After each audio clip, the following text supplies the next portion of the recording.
Part 9. Turning Point. On the 4th of May 1917, the first squadron of US destroyers arrived at Queenstown, now called Cove, on the south coast of Ireland. Additional squadrons followed. By the 5th of July, there were 34 US destroyers based at Queenstown. At first, even the American destroyers joined the patrol system. Because it was so near the danger zone, Queenstown became the most important naval base of the Atlantic battle.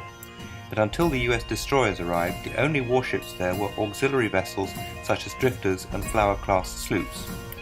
Admiral Sims was put in command of all US naval forces operating in European waters.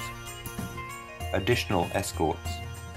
Until it reached the danger or submarine zone, a convoy required an additional escort to defend them against surface raiders such as SMS Wolf. This was a converted merchant ship which captured or sunk 25 Allied ships in 1916-17. A pre-dreadnought warship or an armed merchant cruiser would escort the convoy until it reached the western edge of the submarine zone. Then the anti-submarine escort took over and the ocean escort joined the convoy. While crossing the Atlantic, the convoy had practiced zigzagging and sailing without lights at night, so it was able to zigzag through the submarine zone. A convoy might also have a Q-ship attached to it. The Q-ship sailed ahead or astern of the convoy in its disguise as a helpless merchantman sailing alone. Trawlers and minesweepers swept the waters outside harbours to make them safe from mines. Admiral Sims identified the turning point. On the 20th of May 1917, an experimental convoy steamed from Gibraltar to England. It arrived without loss. It had sailed in tight formation, zigzagging and without showing lights at night.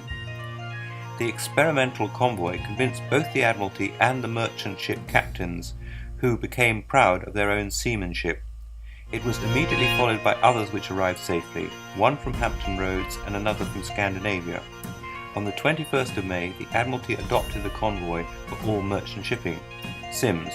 On July the 21st, I was able definitely to report to Washington that the success of the convoys so far brought in shows that the system will defeat the submarine campaign if applied generally and in time. But it was not until September that the convoy system was in full operation. From that time onwards, the Germans would be compelled to fight for every ship which they should attempt to sink, instead of sinking them conveniently in waters that were free of destroyers, as had hitherto been their privilege. Once the convoy system was in full operation, Allied shipping losses fell, and never again did the Germans reach their target of 600,000 tons a month.